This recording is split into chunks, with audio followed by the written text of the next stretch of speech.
Pemirsa, sejumlah sarana transportasi kini tak lagi menerapkan aplikasi Peduli Lindungi. Hal ini dilakukan agar mempermudah mobilitas warga, khususnya yang ingin berwisata. Aplikasi Peduli Lindungi telah terintegrasi dengan 15 aplikasi dari pihak ketiga. Melalui aplikasi pihak ketiga ini, dapat diketahui status vaksinasi COVID-19 warga. Hal ini pun disambut baik bagi warga yang ingin berpergian karena dinilai mempermudah dan tidak memakan waktu untuk check-in. Selain itu, status vaksin juga terlihat di tiket kereta sehingga tidak terjadi antrian panjang karena proses verifikasi vaksinasi COVID-19.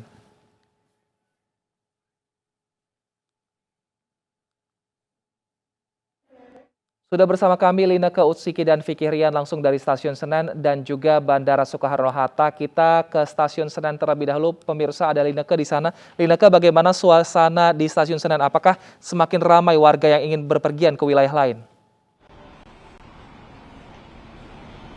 Ya, Wilson dan juga pemirsa, pantauan kami di Stasiun Pasar Senen pada siang hari ini jauh lebih lengang jika kami bandingkan dengan pagi hari. Karena kalau kami pantau di pagi hari tadi sekitar 80-90% kursi-kursi yang ada di ruang tunggu ini terpantau terisi oleh calon penumpang yang rencananya kalau kita lihat di datanya ada sebanyak 3.100 penumpang yang akan diberangkatkan dari Stasiun Pasar Senen dan ada sekitar 2.400 penumpang yang rencananya akan tiba di Stasiun Pasar Senen dari total kapasitas 10.000 di masa PPKM.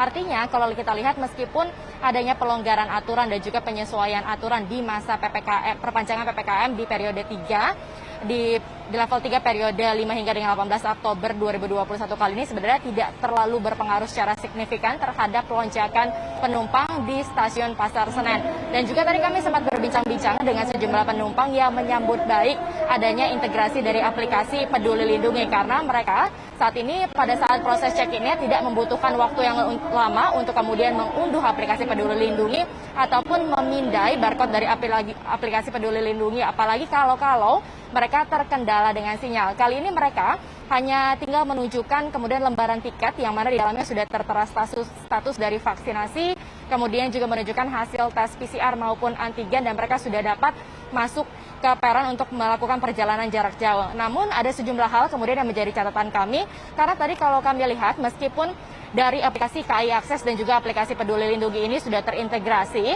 tetapi kalau kita lihat tadi salah satu penumpang di lembaran tiketnya pada status vaksinnya tertulis belum divaksinasi. Padahal ketika saya tanya kepada yang bersangkutan ini sudah divaksin 2 kali. Sehingga inilah kemudian yang perlu dikaji lebih lanjut oleh pemerintah mengenai pembaharuan data. Tidak hanya di Stasiun Pasar Senen saja, tentunya dengan adanya pelonggaran ini juga berdampak terhadap para penumpang yang menggunakan jasa di udara di Bandara Soekarno-Hatta. Langsung saja kita bergabung dengan rekan Vicky Rian. Ya Vicky, silakan dengan laporan Anda.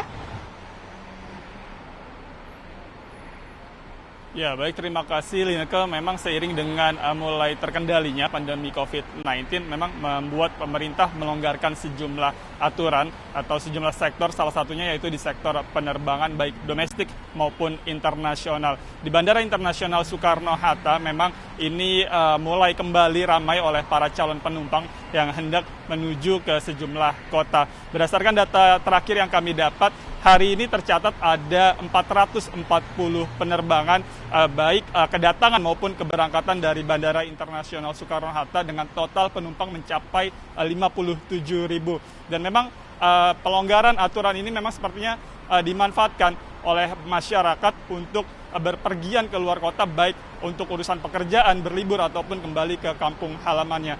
Memang diketahui di masa perpanjangan PPKM kali ini ada aturan yang lebih longgar di mana para penumpang pesawat kini tidak harus melampirkan tes PCR bagi mereka yang memang sudah divaksinasi sebanyak 2 kali. Mereka cukup melampirkan bukti hasil negatif COVID-19 dari hasil tes antigen yang sampelnya diambil dalam kurun waktu 1 kali 24 jam. Namun mereka yang memang baru sekali mendapatkan vaksinasi, memang mereka wajib melampirkan hasil negatif COVID-19 dari tes PCR yang sampelnya diambil dari dalam kurun waktu 2 kali 24 jam. Selain itu, guna mempercepat dan juga mempermudah proses perjalanan, para penumpang kini tidak perlu lagi mengunduh aplikasi Peduli Lindungi, namun mereka cukup memvalidasi dokumen syarat perjalanan melalui aplikasi lainnya yang memang sudah terintegrasi.